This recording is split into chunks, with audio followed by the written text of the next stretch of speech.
சிறுபான்மை மக்களை அச்சுறுத்தி வாக்கு சேகரிக்கிற திமுகவினுடைய அதிமுகவினுடைய முகமுடி இந்த தேர்தலில் கிழிக்கப்பட்டிருக்கிறது.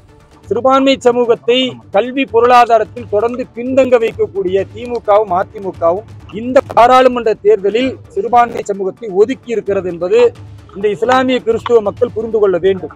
உண்மையான ஊழலற்ற ஒரு பாரத பிரதமர் வர வேண்டும், அது திரு நரேந்திர மோடி வர வேண்டும் என்று அவர் பேச ஆரம்பித்து விட்டால் கிறிஸ்தவ இஸ்லாமிய மக்களுடைய வாக்கு வங்கி திமுகவுக்கு போகாது, அதிமுகவுக்கு போகாது. திமுகவுடைய இந்த அராஜக ஆட்சியில நீங்க எங்களை பார்க்கிற, எங்களுக்கு ஆதரவு தெரிவிக்கிற, தேசிய நீரோட்டத்தில் இணைகிற சர்ச்சுடைய ஃபாதர்களா இருக்கட்டும், கார்டினர்களா இருக்கட்டும், ஜமாத்து தலைவர்களா இருக்கட்டும், அவர்களை மிரட்டி அடிபணிய வைக்க வேண்டும் என்று நினைத்தாலோ அல்லது அவர்கள் மீது பொய் வழக்கு போட்டாலோ பாரதிய ஜனதா கட்சி அவர்களை மீட்டெடுப்பதற்கு சிறுபான்மை மக்களின் குரலாக நாங்கள் இருப்போம் என்பதை இந்த நேரத்தில் பதிவு செய்து கொள்கிறோம். கடந்த 6 பாராளுமன்ற தொகுதியிலும் காவல்துறை கடுமையான அடக்குமுறை, எல்லா இடங்களிலுமே பேச விடாம அச்சுறுத்துவது, எங்களுடைய மாவட்ட தலைவர்களுக்கு மிகப்பெரிய அளவிற்கு நெருக்கடியை தருவது, இங்குமே அந்த நெருக்கடியை கொடுக்குறாங்க. இருந்தாலும் எலெக்ஷன் கமிஷனால அங்கீகரிக்கப்பட்ட நான் ஒரு கேம்பெயினர், நான் மக்களை சந்திப்பேன், நான் பிரச்சாரம் செய்வேன், என் சிறுபான்மை மக்களிடத்துல கொண்டு போவேன். இதை இவர்கள் தடுத்தால் தடையை மீறி செய்வேன். பொய் வழக்கை போட்டால் அந்த வழக்கை சந்திக்க நான் தயாராக இருக்கிறேன். நான் இருக்கக்கூடிய இந்த 2 நாட்கள் கோவையில் என்னுடைய பிரச்சாரத்திற்கு முறையாக பாதுகாப்பு தரணுமே தவிர நெருக்கடி கொடுக்க முடிந்தாலோ அல்லது எங்களுக்கு ஆதரவு கொடுக்கிற ஃபாதர்கள், பிஷப்கள், ஜமாத் தலைவர்களை நெருக்கடி கொடுக்க முடிந்தாலோ அந்த நெருக்கடியை உடை தெரியும். அப்ப நான் என்ன கேட்கிறேன்னா, தீவிரவாதிகள் இருக்கிறார்கள் என்றால் அவர்களை காவல்துறை கைது செய்யணுமா, அல்லது ஒரு இஸ்லாமிய நம்பிக்கையோடு சிறுபான்மை சமூகத்திற்கு பிரதமர் கொடுத்த நலத்திட்டங்களை எல்லாம் சொல்லி மீண்டும் அந்த பிரதமர் வந்தா இந்த நாடும் நல்லா இருக்கும், நம்ம சமூகமும் நல்லா இருக்கும்னு சொல்ற என்னை தடுக்கணுமா என்பதுதான் நான் முன்வைக்கிற கேள்வி. எங்களுடைய ஜனநாயக உரிமையை நீங்கள் மறுத்தால் தடையை மீறி நாங்கள் எல்லா இடத்துக்கும் சொல்லி என்னுடைய பாராளுமன்றத்தின் வேட்பாளர்களை ஆதரித்து தமிழகம் முழுக்க பாரதிய ஜனதா கட்சியின் சிறுபான்மையினி சார்பாக இஸ்லாமியர்கள் கிறிஸ்தவர்களோடு ஒன்றிணைந்து தமிழகம் முழுக்க வாக்கு சேகரிப்பில் ஈடுபட்டுக் கொண்டிருக்கிறோம். 7வது பாராளுமன்ற தொகுதியாக இன்றைக்கு கோவை பாராளுமன்ற தொகுதியில் போட்டியிடக்கூடிய பாரதிய ஜனதா கட்சியின் மாநில தலைவர் அன்பு சகோதரர் திரு அண்ணாமலை அவர்களை ஆதரித்து தாமரைக்கு வாக்கு சேகரிப்பதற்காக நாங்கள் வந்திருக்கிறோம்.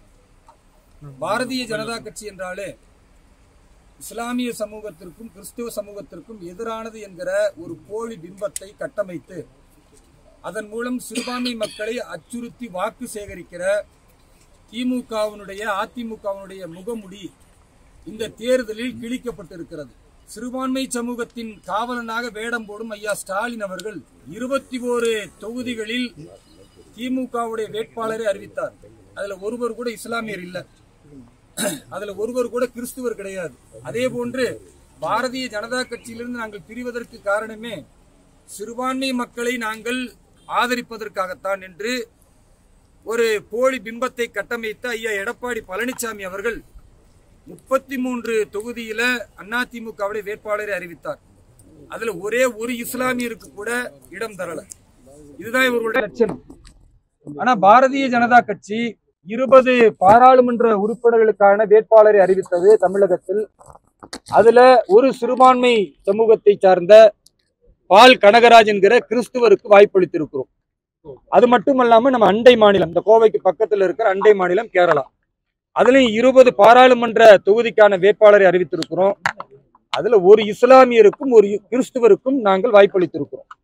இப்போ உண்மையாக பாரதிய ஜனதா கட்சி தான் சமூக நீதியை, சிறுபான்மை சமூகத்திற்கான உரிய பங்களிப்பை தந்து கொண்டிருக்கிறதே தவிர அச்சமூட்டி சிறுபான்மை சமூகத்தை கல்வி பொருளாதாரத்தில் தொடர்ந்து பின்தங்க வைக்கக்கூடிய திமுகவும் அதிமுகவும் இந்த பாராளுமன்ற தேர்தலில் சிறுபான்மை சமூகத்தை ஒதுக்கி இருக்கிறது என்பது இந்த இஸ்லாமிய கிறிஸ்துவ மக்கள் புரிந்து கொள்ள வேண்டும். அதற்கு அடுத்ததாக ஒவ்வொரு கட்சியும் சிறுபான்மை சமூகத்திற்கு என்ன செய்திருக்கிறோம் என்று மக்களிடத்துல போய் சொல்லணும். அப்ப திமுக சொல்லணும்னா திமுகவுல இந்த எலெக்ஷன் கேம்பெயினரை ஒரு ஸ்டார் கேம்பெயினர் அறிவிக்கணும். பெரிய கொடுமை என்னன்னா, முஸ்லிம்களுடைய பாதுகாவல் சொல்ற ஐயா ஸ்டாலின் அவருடைய ஸ்டார் கேம்பெயினர்ல ஒரே ஒரு இஸ்லாமியருக்கு வாய்ப்பு தரல.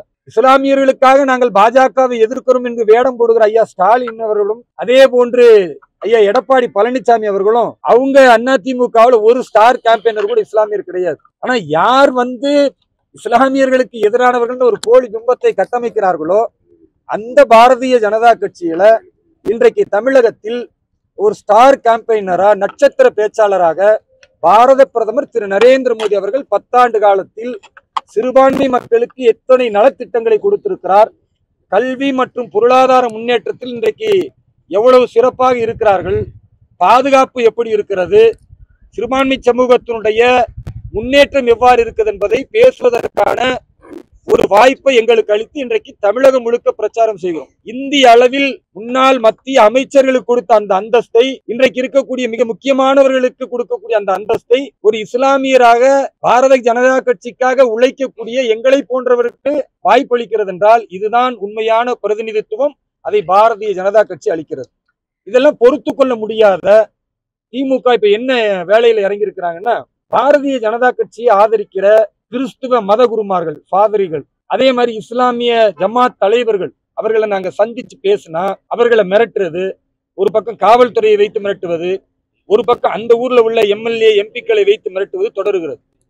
இன்றைக்கு நாங்க கோவை மத்திய சிறைக்கு வந்திருக்கிறோம். அதற்கு என்ன காரணம்னா, சென்ற கிறிஸ்துமஸ் பெருவிழாவில் கோவையில புராதனமாக இருக்கக்கூடிய ஆல் சோல்ஸ் சர்ச், அந்த சர்ச்சினுடைய father Charles Samraj, father Rajesh அவர்கள் இம்முறை அந்த கிறிஸ்துமஸ் பெருவிழாவில் ஒரு நல்லிணக்கமாக கொண்டாட வேண்டும் என்பதற்காக கட்சியை தாண்டி மத நல்லிணக்கத்தை இன்றைக்கு தமிழகம் முழுக்க கொண்டு செல்கிறோம்.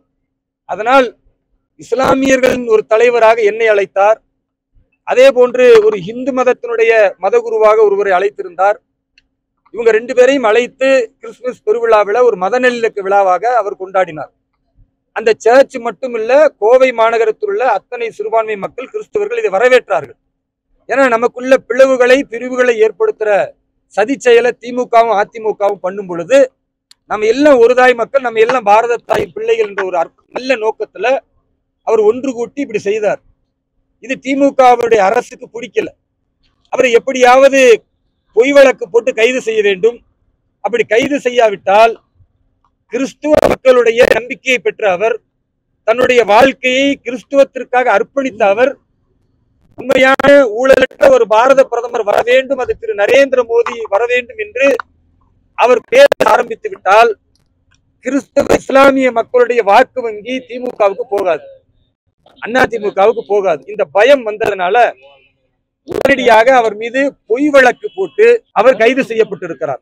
அவரை பார்ப்பதற்காக நாங்க இன்னைக்கு வந்திருக்கிறோம். திமுகவுடைய இந்த அராஜக ஆட்சியில நீங்க எங்களை பார்க்கிற, எங்களுக்கு ஆதரவு தெரிவிக்கிற, தேசிய நீரோட்டத்தில் இணைகிற சர்ச்சுடைய ஃபாதர்களா இருக்கட்டும், கார்டினர்களா இருக்கட்டும், ஜமாத்து தலைவர்களா இருக்கட்டும், அவர்களை மிரட்டி அடிபணிய வைக்க வேண்டும் என்று நினைத்தாலோ அல்லது அவர்கள் மீது பொய் வழக்கு போட்டாலோ பாரதிய ஜனதா கட்சி அவர்களை மீட்டெடுப்பதற்கு சிறுபான்மை மக்களின் குரலாக நாங்கள் இருப்போம் என்பதை இந்த நேரத்தில் பதிவு செய்து கொள்கிறோம்.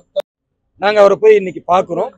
இதுல ஒரு பெரிய விஷயம் என்னன்னா, இந்த 7வது பாராளுமன்ற தொகுதிக்கு நான் இன்னைக்கு பிரச்சாரத்திற்கு வந்திருக்கேன்னா, கடந்த 6 பாராளுமன்ற தொகுதியிலும் காவல்துறை கடுமையான அடக்குமுறை, எல்லா இடங்களிலுமே பேச விடாம அச்சுறுத்துவது, எங்களுடைய மாவட்ட தலைவர்களுக்கு மிகப்பெரிய அளவிற்கு நெருக்கடியை தருவது, இங்குமே அந்த நெருக்கடியை கொடுக்குறாங்க.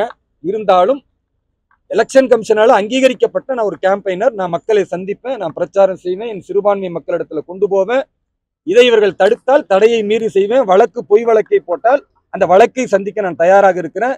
இங்க இருக்கக்கூடிய எஸ்டிபிஐ போன்ற பயங்கரவாதத்தை ஊக்குவிப்பவர்களுக்கெல்லாம் காவல்துறை பிரச்சாரம் செய்வதற்கு அனுமதி அளிக்கிறாங்க. எங்களுடைய கட்சி நிர்வாகிய சமீபத்தில் நௌஷாத் என்ற ஒருவர் கடுமையாக தாக்கிய நிகழ்வெல்லாம் நாங்க பார்க்கிறோம். ஆக பயங்கரவாதத்தை ஒழிக்க வேண்டும் என்றால், தேசப்பட்டுள்ள இஸ்லாமியர்கள் உருவாக வேண்டும் என்றால், காவல்துறையினர் ஜனநாயக ரீதியாக பாரதிய ஜனதா கட்சியில் தேசப்பற்றோடு உழைக்கிற எங்களை போன்ற இஸ்லாமிய மக்களுக்கு அரசியலமைப்பு கொடுத்த உரிமையை வழங்கணும். பிரச்சாரத்தை எவ்வித தடையும் இல்லாமல் உரிய பாதுகாப்பு கொடுத்து நான் இருக்கக்கூடிய இந்த 2 நாட்கள் கோவையில் என்னுடைய பிரச்சாரத்திற்கு முறையாக பாதுகாப்பு தரணுமே தவிர, நெருக்கடி கொடுக்க முடிந்தாலோ அல்லது எங்களுக்கு ஆதரவு கொடுக்கிற ஃபாதர்கள், பிஷப்கள், ஜமாத் தலைவர்களை நெருக்கடி கொடுக்க முடிந்தாலோ அந்த நெருக்கடியை உடை தெரிவோம். ஜனநாயகத்தை பாதுகாப்பு. நீங்க சமீபத்துல 2 நாட்களுக்கு முன்னால பாத்துப்பீங்க, நான் நாகப்பட்டினம் பாராளுமன்ற தொகுதியில பிரச்சாரம் செஞ்சுட்டு நாகூர்ல உள்ள இஸ்லாமிய மக்களை சந்திக்க போகும்போது இதே மாதிரி காவல்துறையினர் தடுத்தாங்க. தடுத்த பொழுது நான் கேட்டேன், எதற்காக தடுக்கிறீங்கன்னா, இல்ல உங்களுக்கு உயிருக்கு அச்சுறுத்தல் இருக்கு. எதனால அச்சுறுத்தல்னா, உங்களை தீவிரவாதிகள் நாகூர்ல தாக்குவதற்கு தயாரா இருக்கிறாங்க அப்படின்னு நான் சொல்லல. காவல்துறை சொன்னதை என்னுடைய முகநூல்ல, ட்விட்டர்ல எல்லாத்திலையும் போட்டிருக்க, நீங்க பார்த்துக்கொள்ளலாம். காவல்துறை ஸ்டேட்மெண்ட் கொடுக்குறாங்க. அப்ப நான் என்ன கேட்கிறேன்னா, அப்ப தீவிரவாதிகள் இருக்கிறார்கள் என்றால் அவர்களை காவல்துறை கைது செய்யணுமா, அல்லது ஒரு இஸ்லாமிய நம்பிக்கையோடு சிறுபான்மை சமூகத்திற்கு பிரதமர் கொடுத்த நலத்திட்டங்களை எல்லாம் சொல்லி மீண்டும் அந்த பிரதமர் வந்தா இந்த நாடும் நல்லா இருக்கும், நம்ம சமூகமும் நல்லா இருக்கும்னு சொல்ற என்னை தடுக்கணுமா என்பதுதான் நான் முன்வைக்கிற கேள்வி. அப்ப பாதுகாப்பு என்ற பெயரில் ஜனநாயக ரீதியாக எனக்கு அரசியலமைப்பு கொடுத்த பேச்சுரிமையை, மக்களை சந்திக்கிற உரிமையை, கருத்தியல் உரிமையை காவல்துறை தடுக்கிறது. இதை மக்கள் பார்த்து கொண்டிருக்கிறார்கள். உங்களை போன்ற நடுநிலையான நேர்மையான ஊடகங்கள் நீங்கள் மக்களிடத்தில் கொண்டு செல்கிறீர்கள். ஒரு இஸ்லாமியரா இருந்தா அவர் திமுகவில் இஸ்லாமியரா இருக்க முடியும், அண்ணா திமுகவில் இஸ்லாமியரா இருக்க முடியும், பாரதிய ஜனதா கட்சியில் இஸ்லாமியரா இருந்தா அதை இந்த அரசு ஏற்றுக்கொள்ளாது என்றால், இந்த அரசினுடைய அராஜகத்திற்காக எல்லாம் நாங்க பிரச்சாரம் பண்ணல. எங்க சமூகத்தின் முன்னேற்றம், சிறுபான்மை மக்களின் முன்னேற்றம், தொடர்ந்து பாதிக்கப்படக்கூடிய சிறுபான்மை சமூகம் வாழ்வியல் ரீதியாக முன்னேறினால்தான் அவங்க பயங்கரவாத தீவிரவாதத்தின் பக்கம் போக மாட்டாங்க. அந்த நல்ல நோக்கத்தோடு நாங்க செய்யறோம். காவல்துறை ஒத்துழைப்பு வழங்கும் என்று நாங்கள் நம்புகிறோம். உரிய பாதுகாப்பு வழங்கும். எங்க போவதாக இருந்தாலும் நாங்கள் முறையா முன்கூட்டியே காவல்துறைக்கு சொல்லுவோம், உளவுத்துறை சொல்லுவோம். ஏன்னா நான் ஒரு உயர் பாதுகாப்புல இருக்கிறதுனால அவர்கள் முறையாக அந்த பாதுகாப்பு விஷயங்களை செய்ய வேண்டும் என்பது எங்களுக்குமே தெரியும். அதனால காவல்துறைக்கு முழுமையான ஒத்துழைப்பை பாரதிய ஜனதா கட்சியும் நாங்களும் தந்து கொண்டிருக்கிறோம். அதே வேளையில எங்களுடைய ஜனநாயக உரிமையை நீங்கள் மறுத்தால் தடையை மீறி நாங்கள் எல்லா இடத்துக்கும் சொல்லுவோம். எப்போ நீங்க இதை இன்ஃபார்ம் பண்ணீங்க? அவங்க எப்போ எதுக்கு? அது காவல்துறைக்கு தெரியுங்க. காவல்துறைக்கு தெரியும். நாங்க உரிய விஷயங்களை பேசிடுவோம்.